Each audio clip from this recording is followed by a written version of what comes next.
boa noite a todos. É um prazer estar aqui no auditório aqui da Defensoria. Eu agradeço muito o convite, agradeço ao Dr. Glauber, Dr. Daniel, um velho amigo, companheiro aí de orientação, foi também orientando o mesmo orientador que eu. A gente fez aqui um rearranjo para conseguir passar os slides. E o tema dessa noite vai ser partes e terceiros. A gente fez, na verdade, uma breve inversão aqui dos temas. A gente foi passando pela parte, primeiro, dos terceiros, um pouco para a gente pegar bem as mudanças mais complicadas aí que aconteceram no novo código, e depois, então, a ideia é que a gente passe para a parte de desconsórcio, assistência, parte de intervenção mais, vamos dizer, convencional aqui dos pronto. Então, boa noite também, a falta de educação minha, assim, mas dando boa noite aqui aos que nos assistem também remotamente. E lembrando também que acho que as perguntas estão franqueadas para isso, então conforme elas forem chegando, a gente guarda para o final para fazer. Também, se vocês quiserem fazer perguntas, acho que durante, não sei se é o caso, mas assim, se quiserem também alguma coisa, podem interromper, a gente abre aqui para as perguntas e conversa. A ideia é que não seja muito um monólogo, que seja também um diálogo para vocês trazerem as dúvidas que todos nós temos, né, diante do novo código, mas também as dúvidas principalmente aí para nós discutirmos e debatermos todos juntos, ou sairmos com mais dúvidas, né, que também é uma coisa importante, né, ou sairmos com uma ou outra aí já dirimida. Os temas que ficaram aí sob minha responsabilidade são oposição, incidente de desconsideração da personalidade jurídica, amicus curiae e os embargos de terceiro. Dado, vamos dizer, o tempo que a gente tem, eu optei por trazer só as partes, vamos dizer, mais vamos dizer, instigantes aí do que realmente mudou. Então, passando aqui inicialmente para a oposição, a ideia, aliás, antes de tudo isso, só um backstage aqui da nossa gestação do novo código. Não sei se os expositores já falaram, mas vale a pena, acho que a gente trazer aquela ideia original lá do anteprojeto. O ministro Fux, né, nomeado então presidente da comissão pelo senador José Sarney, tinha uma ideia de fazer um código muito enxuto. Ele queria um código com no máximo 800 artigos. E nesse código enxuto ele queria reduzir muito o número de recursos e reduzir o número de intervenções de terceiro, reduzir e extinguir a parte dos procedimentos especiais. Conforme o projeto, vamos dizer, o anteprojeto foi sendo elaborado, logo foi se vendo que isso não era possível. E nesse caso, principalmente da oposição, isso fica muito claro porque no anteprojeto ela tinha sido extinta, não existia mais oposição. No projeto do Senado, né, quando começou pelo Senado, então, também não tinha previsão da oposição, ela não existia mais como figura de intervenção em terceiros. E ela volta na Câmara dos Deputados, não como uma intervenção de terceiros, mas ela volta como uma figura de procedimentos especiais. Então, a oposição agora está prevista lá na parte dos procedimentos especiais. Embora seja alguma coisa estranha, porque assim, ela não tem nada que justifique o fato dela de estar na fase na parte de procedimento especial. Então, nada de especial no procedimento dela. Quando muito, o que tem, que já tinha no Código de 73, é o prazo comum para contestação, que você tem um prazo comum dos dois opostos de 15 dias, e a citação que é feita, não, vamos dizer, uma citação por carta, nada, mas já que são as partes que estão em juízo, uma citação na pessoa do advogado. Mas, se for ver, assim, uma reconvenção também não é nada muito diferente disso. Mas o fato é que ela volta aqui como uma forma, como uma das modalidades de procedimento especial. Praticamente, se a gente for ver os artigos, que está lá no artigo 682 e seguintes, se a gente for ver, não tem quase nenhuma alteração, por isso que a gente vai falar muito pouco da posição, não tem quase nenhuma alteração em relação ao Código de 73. A única alteração que a gente já logo vai ver é no artigo 685, uma maior flexibilidade, uma maior maleabilidade para o juiz, para que ele acabe vendo se é o caso ou não de fazer a tramitação conjunta entre o processo principal e a oposição.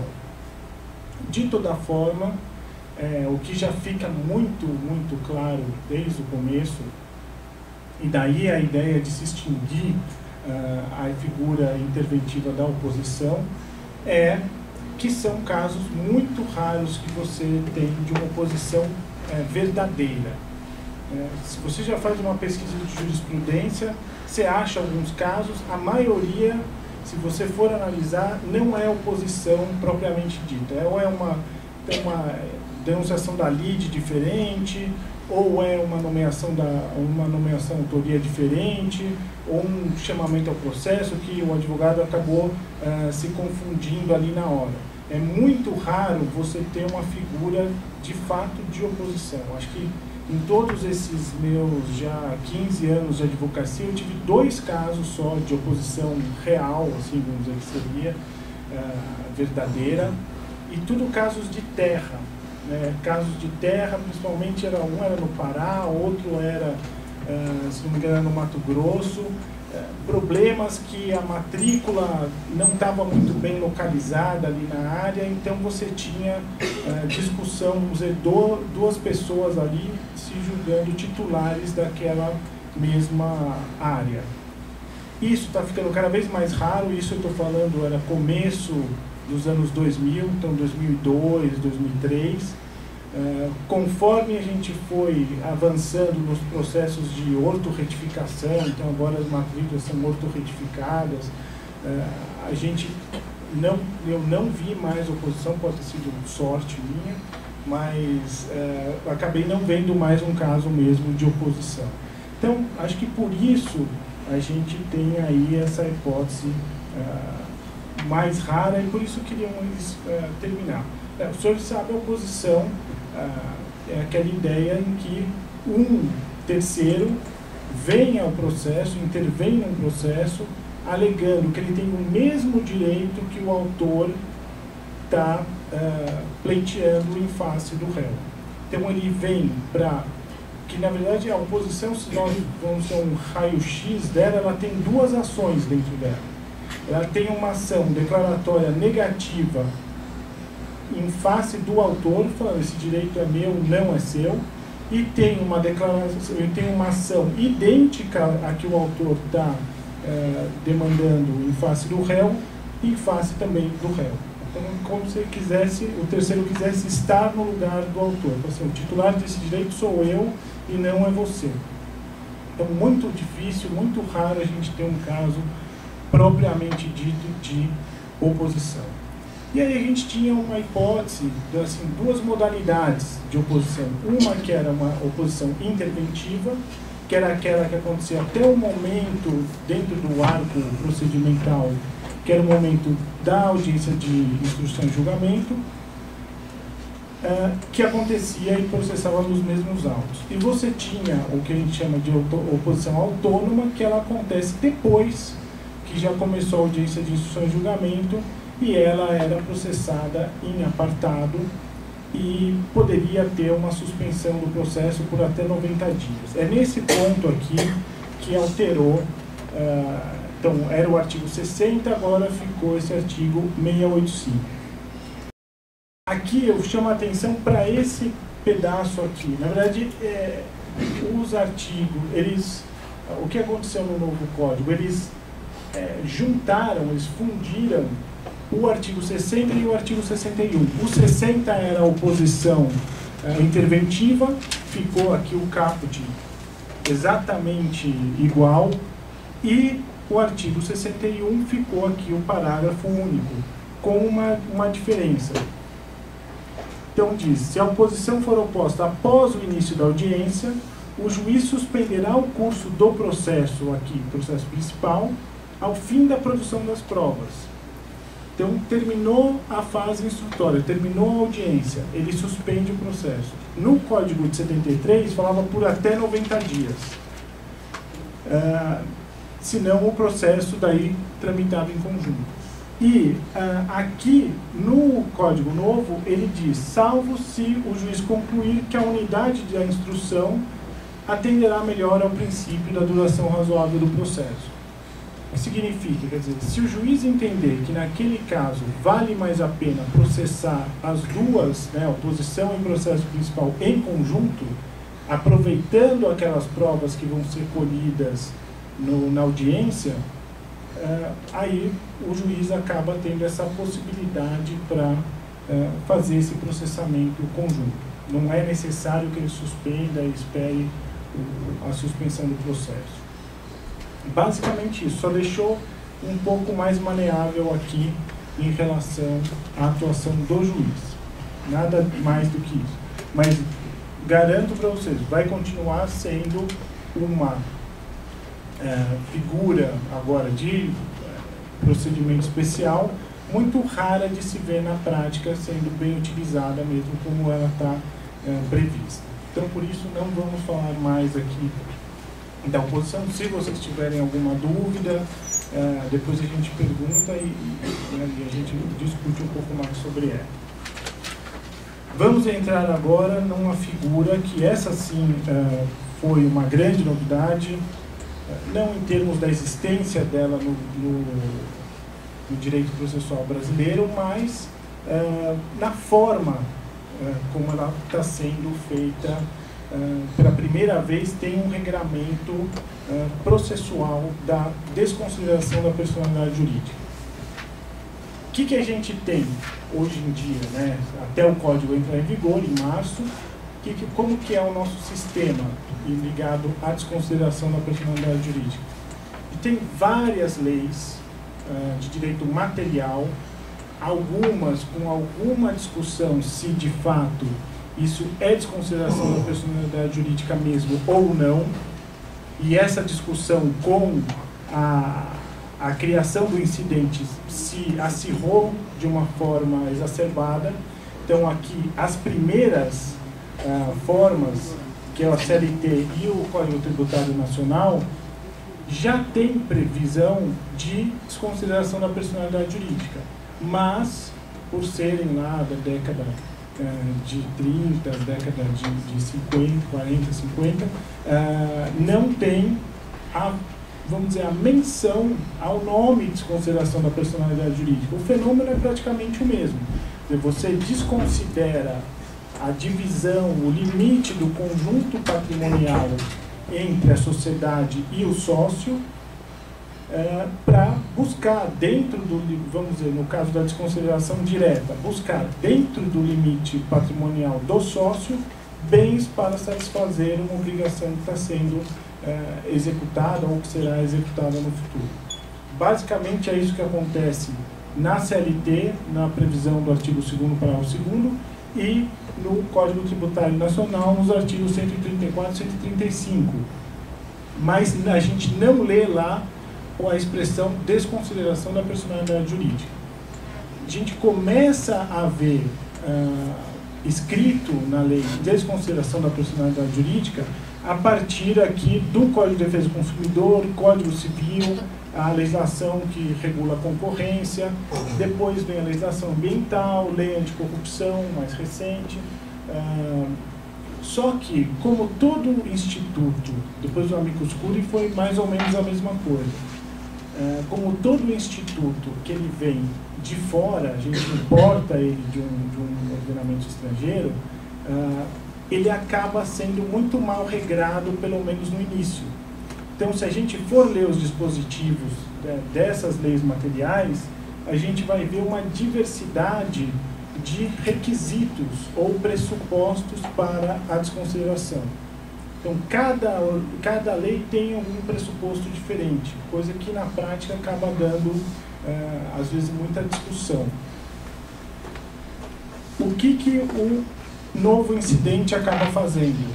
E aí, uma crítica mesmo, se perdeu a oportunidade de se uniformizar a questão dos requisitos. Então, a gente continua, ou vai continuar, quando vier o Código Novo, a gente vai continuar com esse emaranhado de vários dispositivos dispondo sobre os requisitos para a desconsideração da personalidade jurídica. Isso não vai acabar. O que a gente vai ter é um regramento processual para a forma de se desconsiderar a personalidade jurídica. Então, é um modo pelo qual você vai desconsiderar, e não os requisitos ou os casos de desconsideração.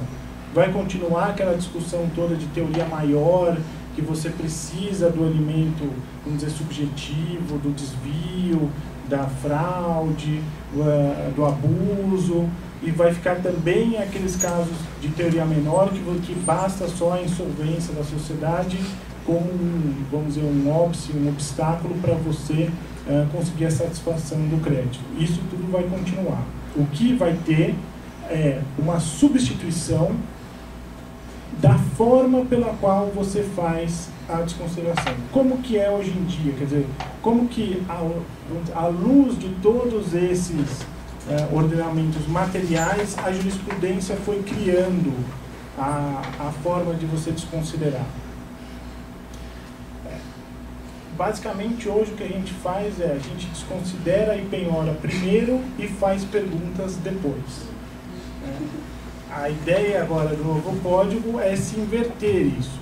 É que a gente faça perguntas primeiro, abra para o contraditório primeiro e desconsidere depois. No sistema atual, quer dizer, no Código 73, como não tinha uma previsão, se desconsideravam.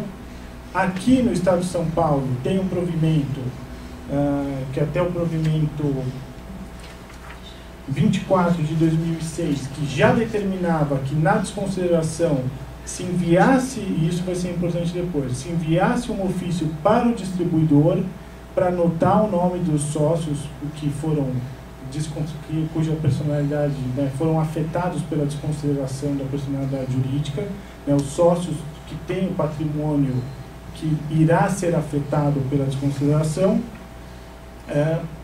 já se anote no distribuidor, e aí se proceda a penhora, e para brigar contra a penhora, esses sócios têm o meio que é os embargos de terceiro.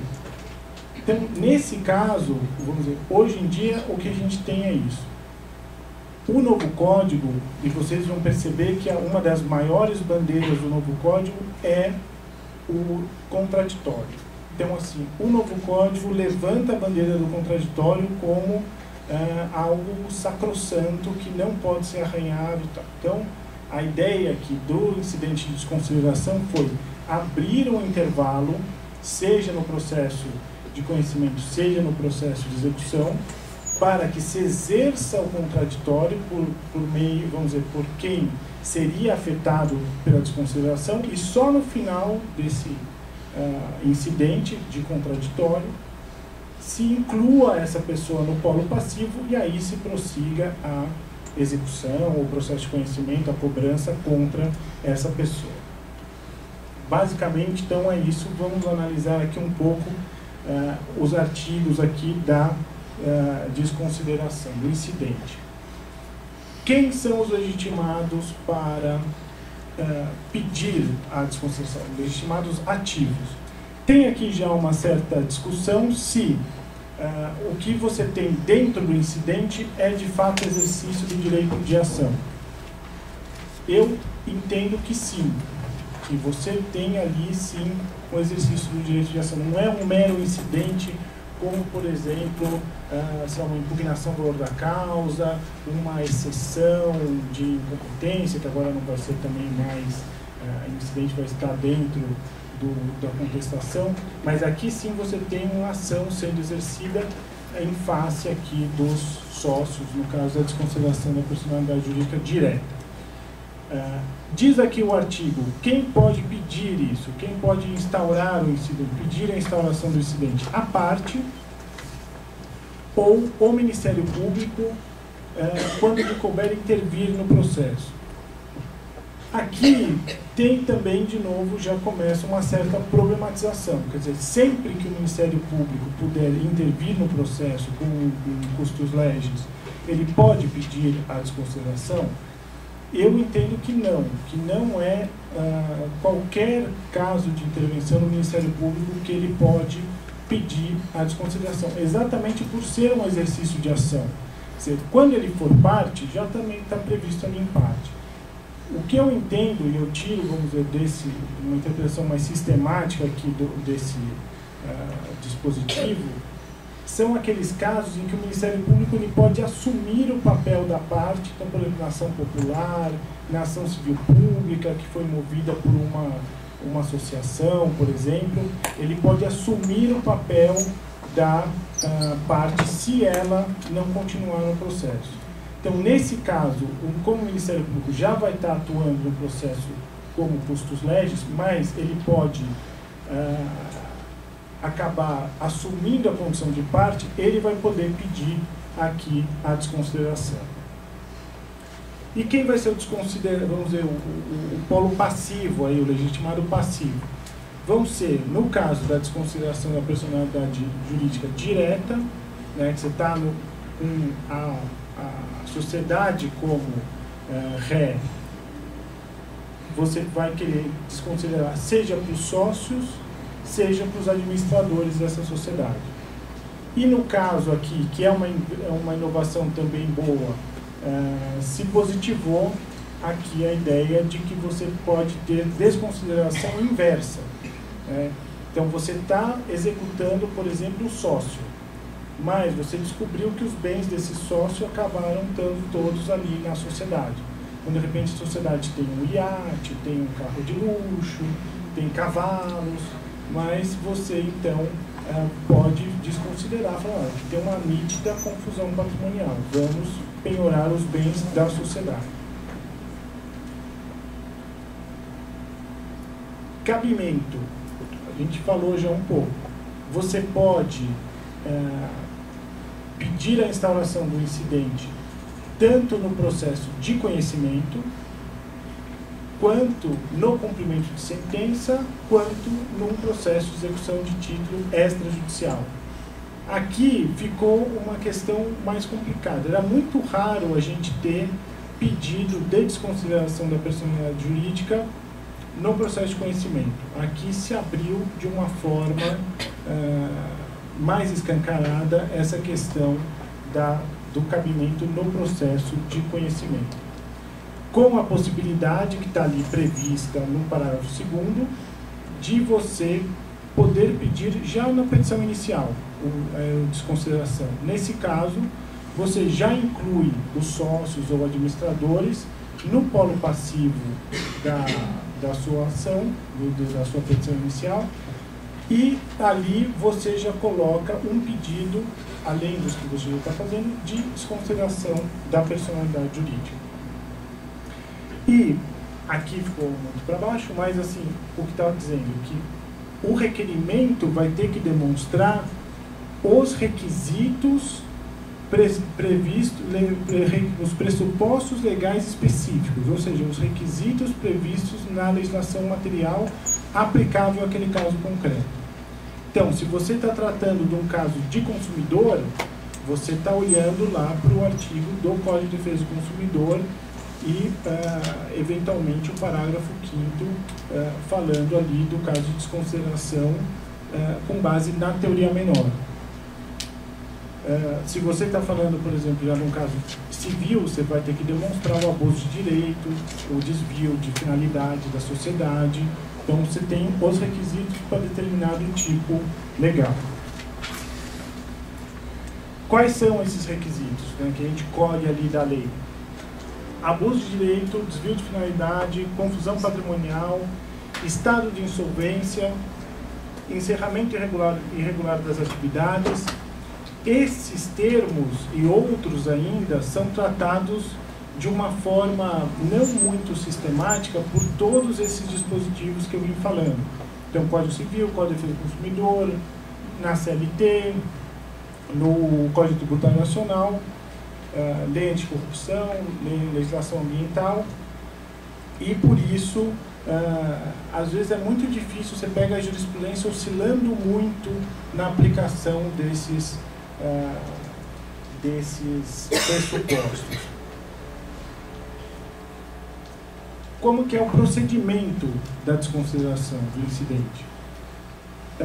A gente tem o pedido, né, quando não é feito no curso, quando não é feito na petição inicial, é feito no curso do processo, há um pedido para o juiz abre 15 dias para o sócio ou a pessoa jurídica, no caso da desconsideração inversa, se manifestar.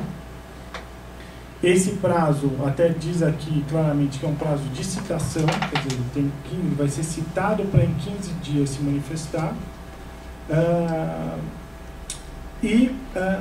Começa praticamente um procedimento comum, né? A ideia aqui é que se abra um contraditório amplo, inclusive de fazer instrução probatória. E reparem que, no caso de desconsideração da personalidade jurídica, essa prova pode ser uma prova ampla. Quer dizer, você pode ter uma perícia contábil, você pode ter testemunhas sendo ouvidas. Então, pode ser que o incidente de desconsideração seja um incidente que se alongue no tempo. Então, no final das contas, aqui você pode ter muito tempo sendo consumido no processo. Concluída a instrução, o juiz vai analisar se é o caso de desconsiderar ou não, e desconsiderando inclui os vamos dizer, sócios ou administradores no polo passivo. E o que ficou claro aqui é que é uma hipótese de decisão interlocutória, coisa que aparentemente poderia se pensar que é uma sentença, né, já que você tem um exercício do direito de ação, você já ligaria isso com a ideia de uma sentença, mas aqui se entendeu que é uma decisão interlocutória e é um dos casos, poucos casos, que tem de previsão de agravo de instrumento. Os senhores sabem, no novo código, o agravo vai ter uma hipótese, né, um rol restrito de cabimento. E, do artigo 1015, nesse rol, a gente tem ali no inciso 4º, a hipótese de decisão do incidente de desconsideração da personalidade jurídica. E aqui até se coloca no parágrafo único do artigo 136, se você tiver uma desconsideração feita pelo relator em segundo grau de jurisdição, vai caber o agravo interno também. Então tem essa possibilidade, caso ela seja feita no segundo grau de jurisdição.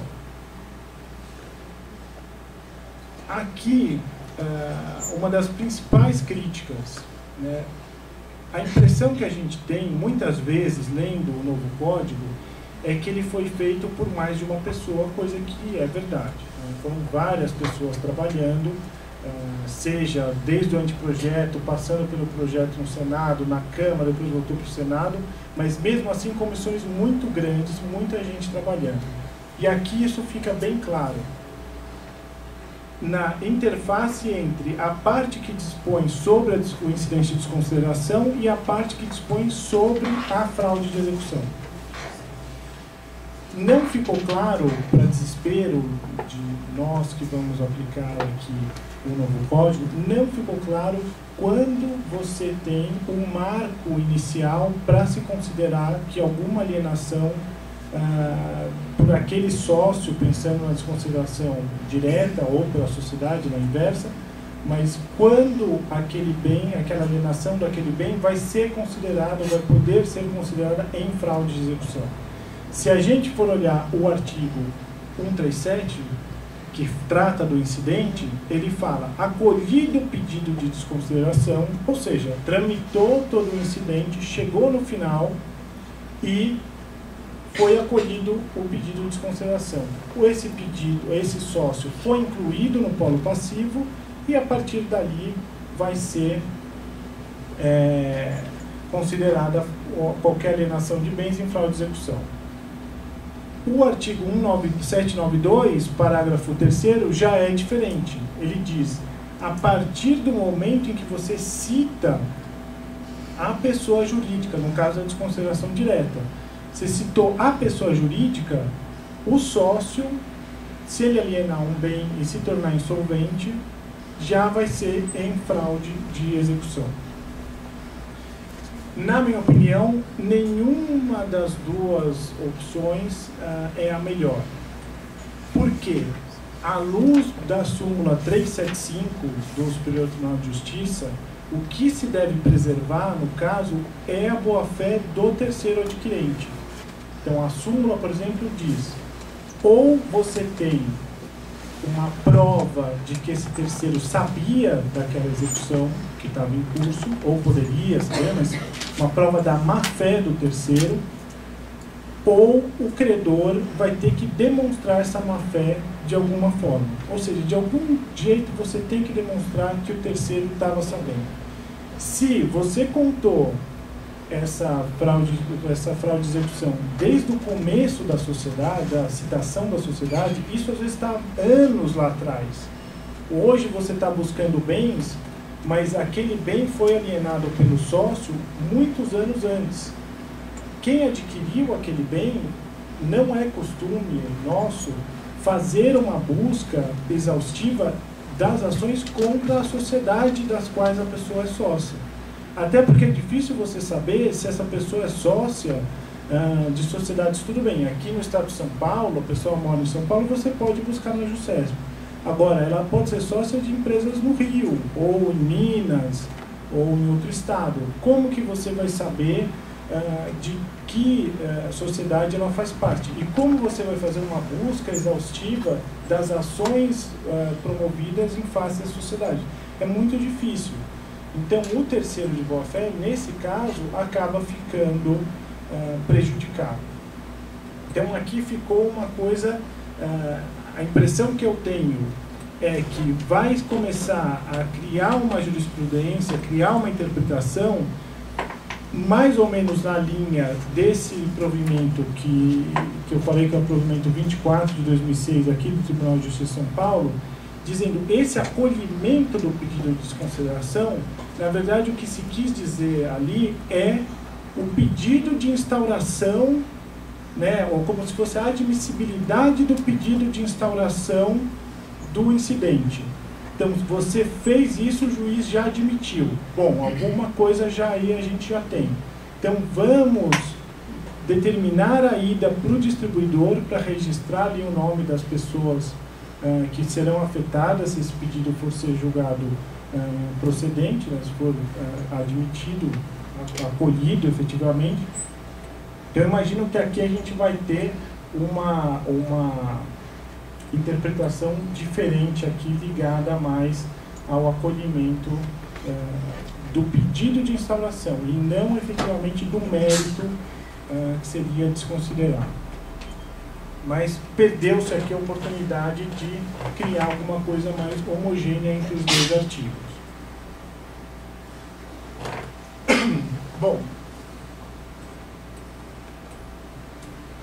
outra figura interventiva que a gente passou a criar no Código Novo é a figura do amicus curiae. Também aqui a ideia não foi uniformizar as manifestações de amicus curiae que a gente tem nos vários dispositivos legais. A gente tem também, como a desconsideração da personalidade jurídica, o amicus curiae também veio importado de outro sistema.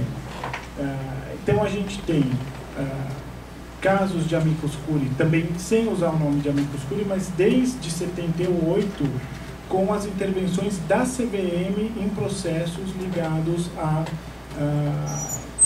valores imobiliários.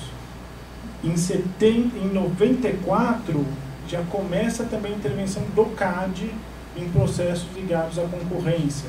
Depois, em 96, o INPI intervindo. Nenhuma dessas leis fala de amicus curiae, mas a natureza da intervenção, que são órgãos técnicos que vêm trazer a sua expertise técnica em determinadas áreas do direito que não são o dia a dia das nossas cortes, dos juízes, dos tribunais, eles vêm trazer elementos técnicos para melhorar a qualidade da decisão. Isso é uma primeira manifestação, uma primeira geração de amicus curiae, uma ideia mais técnica. Uma segunda manifestação começa fim da década de 90 para cá, que são as hipóteses em que vêm intervenções de amicus curiae em determinados dispositivos que têm um efeito extraprocessual, um efeito maior do que entre as partes. Quer dizer, determinado processo, como uma ação declaratória de inconstitucionalidade, em que os efeitos dessa decisão vai repercutir para todos, né? E aí vem a ação declaratória de inconstitucionalidade, a ação direta de inconstitucionalidade, a uniformização de jurisprudência, e vem chegando lá no final, em 2008, com os recursos repetitivos, vem se prevendo a possibilidade de intervenção de amicus curiae para melhorar também a qualidade técnica e democratizar o processo no qual vai sair uma decisão que vai repercutir além da esfera das partes. Então são uma primeira geração, uma segunda geração de leis de amicus curiae. Aqui no Código só é previsto nesse artigo 138, que faz uma espécie de vamos dizer, uma regra geral do amicus curiae, prevendo aqui como que ele pode ser, onde que ele pode ser admitido, como que ele pode ser admitido, e os poderes que esse amicus curiae pode ter, que era uma discussão muito grande ainda na jurisprudência, se esse amicus curiae tinha, por exemplo, poder para recorrer, se ele tinha a possibilidade de recorrer, se ele tinha a possibilidade de fazer sustentação oral, se ele tinha a possibilidade de produzir prova. Então, não estava muito claro. Garanto também, já adianto, que não ficou 100% claro no novo Código, mas tem aí uma previsão um pouco melhor. Então, o que ficou claro aqui é que o amicus curiae ele vai poder ser admitido, seja por provocação. Então, às vezes a gente tem isso. No próprio Instituto Brasileiro de Direito Processual, o Instituto foi provocado para atuar como amicus curiae em determinados casos. Por exemplo, o recurso especial repetitivo que trata da fraude de execução. Foi uma intervenção provocada. Mas você tem hipóteses em que o terceiro vem, vamos dizer, se convidar para participar daquele processo. Então, o amicus curiae pode vir voluntariamente e o tribunal vai decidir se vai admiti-lo ou não. E aqui coloca também, seja por causa da especificidade da matéria ali que está sendo discutida, seja pela repercussão, né, social ali da controvérsia. Então, pega essas duas gerações aí que eu estava falando de amicus curiae. E tem aqui a possibilidade de intervenção, e ao admitir o amicus curiae, aqui está dizendo que o juiz ou o relator, na decisão que vai admitir o amicus curiae, prevê já os poderes que ele terá no processo. Então, por exemplo, num tribunal, caso de ação direta de inconstitucionalidade, lá no Supremo Tribunal Federal, já vai se prever se ele vai poder fazer sustentação oral, coisa que os acórdãos lá oscilavam bastante, uma hora se permitia, outra hora não se permitia. Aqui não se definiu, mas já tem ali a sinalização para que o relator, ao admitir, já deixe claro qual vai ser a regra do jogo que o amicus vai ter que cumprir. E o parágrafo 3º, que está aqui embaixo, mas ele diz que o amicus curiae pode recorrer da decisão que julgaram o incidente de resolução das demandas repetitivas, o IRDR. É a única hipótese que se prevê de recurso do amicus curiae. Aqui eu faço uma crítica também, até porque eu tive um caso assim de atuar como advogado de um amicus curiae, e era necessário que fossem opostos embargos de declaração para tornar mais claro o acórdão. Foi o acórdão da fraude de execução fiscal, que eu atuei como advogado da BCIP, que estava com amicus curiae, e a parte não queria, ou na verdade a parte estava meio sumida, né? Ela estava sendo intimada, mas ela não estava se manifestando nos autos, e ela não ia opor embargos de declaração. Então a gente teve que buscar a parte, porque o amicus curiae não poderia opor embargos de declaração ou recorrer se a parte não o fizesse. Quer dizer, depende da atuação da parte. Ele não pode estar sozinho no processo atuando, como, por exemplo, um assistente. O assistente tem essa possibilidade hoje no novo código, quer dizer, daqui a alguns meses no novo código. O amicus não tem essa possibilidade, só nesse caso das demandas repetitivas. Coisa que na lei da CVM de 78 tem essa possibilidade. Você tem a possibilidade da CVM recorrer se a parte não o fizer. É uma possibilidade supletiva de recurso, que seria, na minha opinião, algo melhor de se prever do que só uma possibilidade restrita de recurso no incidente de resolução de demandas repetitivas. Em relação ao amicus curiae, então, pouca coisa que a gente tem, quer dizer, mudou assim, alguma coisa, já é um regramento, é uma evolução, e vamos tratar aqui agora um pouco dos embargos de terceiro. Os embargos de terceiro, a gente vê uma mudança grande até nos embargos de terceiro, tem várias alterações. Até eu deixei só, vamos dizer aqui, linkadas, assim, especificadas para não entrar tanto nos detalhes, mas primeira coisa, passou-se a admitir embargos de terceiro preventivos, expressamente na lei, coisa que os tribunais já admitiam, mas ainda assim não de uma forma não tão uniforme, mas agora não tem mais discussão, quer dizer, já está ali previsto na lei os embargos de terceiro preventivos, aqueles em que você já tem uma ameaça bastante concreta, é verdade, tem que ter, mas uma ameaça de constrição patrimonial, e não, vamos dizer, a constrição em si. Então, um exemplo clássico da penhora.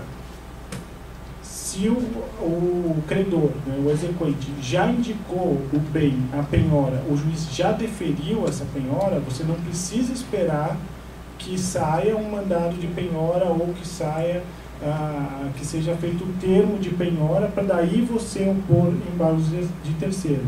Você já pode opor os embargos de terceiro a partir do momento que você visualizou que a penhora virá, vamos dizer, quase que inevitavelmente em cima do seu bem. Então ali você já pode falar, bom, eu quero um embargo de terceiro, eu quero uma liminar para impedir que essa penhora aconteça sobre o meu bem. Então são os embargos de terceiro preventivos que estão previstos no caput do 674. Houve aqui uma modificação quase que da natureza dos embargos de terceiro. Muitos acreditavam que os embargos de terceiro tinham uma natureza possessória, porque você precisava ter, lá no 1046 do Código de 73, você precisava ter a posse do bem. Você poderia ter a propriedade, mas você tinha que ter a posse para poder opor os embargos de terceiro. Então, muita gente falava que até teria uma natureza de uma ação possessória. Aqui não, aqui já ficou claro que você pode ter embargos de terceiro para defender a posse sozinha, a sociedade, a propriedade sozinha, inclusive a propriedade fiduciária, né, que hoje os bancos têm, na maior parte das vezes, quando se faz financiamento de imóveis, você tem como garantia a alienação fiduciária e o banco fica com a propriedade. Então, nesse caso, já vai poder usar os embargos de terceiro para isso. E outro direito incompatível com o ato de constrição. Aqui puxou, vamos dizer, muito mais para a figura dos embargos terceiros portugueses, que você tem a ideia lá de você ter a defesa de um direito por meio dos embargos terceiros, que você não teria posse daquele direito, uma posse física. Mas para Portugal sim tem essa ideia de você ter posse de direitos. Então aqui veio na ideia de você defender a possibilidade de você brigar contra uma constrição patrimonial de um direito que seja incorpóreo. Tem uma previsão diferente aqui no caso da fraude de execução. Então, se você foi, se o que você quer, como o exemplo que eu dei agora, se você quiser desfazer uma penhora que foi feita sobre o seu bem, porque essa alienação foi entendida como sendo feita em fraude de execução, o meio qual você vai usar são os embargos de terceiro. Agora, diferente do prazo que a gente tem nos embargos terceiros normais, que você teria durante todo o processo de conhecimento até o trânsito em julgado, e no processo de execução até 5 dias após a elaboração, arrematação, adjudicação, alienação judicial do bem, ou antes de expedir a carta, quer dizer, são prazos muito longos. No caso de embargo terceiro de fraude de execução, vamos dizer, para brigar contra a fraude de execução, o que nós temos aqui é um prazo de 15 dias. O terceiro ele é intimado, se o juiz já puder identificar que o bem é de um terceiro, no caso de um bem sujeito a registro, isso é possível. O terceiro é intimado e tem um prazo de 15 dias para opor os embargos de terceiro. Primeira pergunta que a gente fala, bom, mas e se não opuser? O que vai acontecer? Ele perde? Não pode mais? Não, ele pode sim surgir por via de uma ação autônoma com a mesma finalidade dos embargos de terceiro. Qual que é? Desfazer o ato constritivo ou impedir o ato constritivo no caso dos embargos de terceiro preventivos. A única coisa que não vai ser um processo incidente naquela execução. Vai ser um processo autônomo, mas tem essa possibilidade. Aqui o que se quis fazer foi provocar já a manifestação do terceiro, para que se logo discuta a questão da fraude de execução e se resolva essa questão e veja se o bem vai continuar respondendo ou não pela execução. Houve aqui no artigo 677 uma previsão que estava faltante no Código 73 dos legitimados passivos dos embargos terceiros, coisa que dava muita discussão se esses legitimados passivos deveriam ser as duas partes do processo principal em litisconsórcio ou se deveria ser como era o entendimento da jurisprudência dominante, que era só o credor ou o autor, no caso do processo de conhecimento, que tinha determinado ou a quem que se beneficiaria daquele ato de constrição. E, eventualmente, em litisconsórcio, o réu, ou o legitimado passivo, né, ou o executado, se ele tivesse indicado o bem para o ato constritivo. Então, se, por exemplo, o caso clássico da penhora, se a penhora ocorreu porque foi o executado que indicou o bem do terceiro para sofrer a penhora, teriam que estar no polo passivo dos embargos terceiros o exequente e o executado em litisconsórcio. Se não foi ele que indicou o bem, foi o próprio exequente ou o oficial de justiça procurando bens, identificou aquele bem e fez a penhora, independentemente da nomeação de alguma das duas partes, seria só o credor. Essa regra está prevista nesse artigo 677, mas eu já adianto que, dependendo da situação, vai ser útil colocar o executado no polo passivo também. E isso por conta desse último item aqui. No novo código, os embargos de terceiro adotaram um procedimento amplo. Eles adotaram um procedimento comum, que é o procedimento, seria o que é o mais amplo dentro do novo código. Equivale mais ou menos a uma junção do procedimento sumário com o procedimento ordinário, né? Ele tem as audiências e ele tem uma cognição ampla. É o procedimento mais amplo que tem. Diferente do que ele tinha no artigo 1051, 1052, que ele remetia ao procedimento cautelar do 803, que é um procedimento curtíssimo, né? Então você tem prazos muito pequenos, pouca possibilidade de produção de prova, que é para o processo cautelar correr rápido mesmo. Na prática, a gente até já via que os embargos terceiros não eram processados nessa forma do artigo 803. Mas esse argumento do prazo, do procedimento, ser um procedimento restrito, com pouca possibilidade de cognição e produção de provas, era o argumento principal que se utilizava para impedir que algumas questões mais complexas fossem dirimidas nos embargos de terceiro. Por exemplo, a discussão sobre a própria propriedade do bem. Então, se você queria discutir, não, eu quero que já fique declarado que esse bem é meu, eu terceiro. Não quero ter mais dúvida se esse bem é do devedor, porque esse devedor está com um monte de execuções, então eu vou ter que ficar brigando em cada embargo de terceiro, eu vou ter que brigar de novo. Eu quero que já fique claro aqui que esse bem é meu. Nesse caso, o Código Novo veio a melhorar.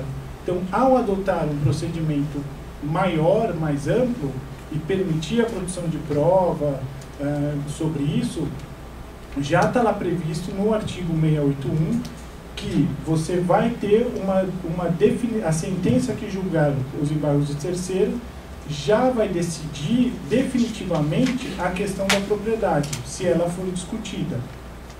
E aí que eu volto no meu argumento anterior.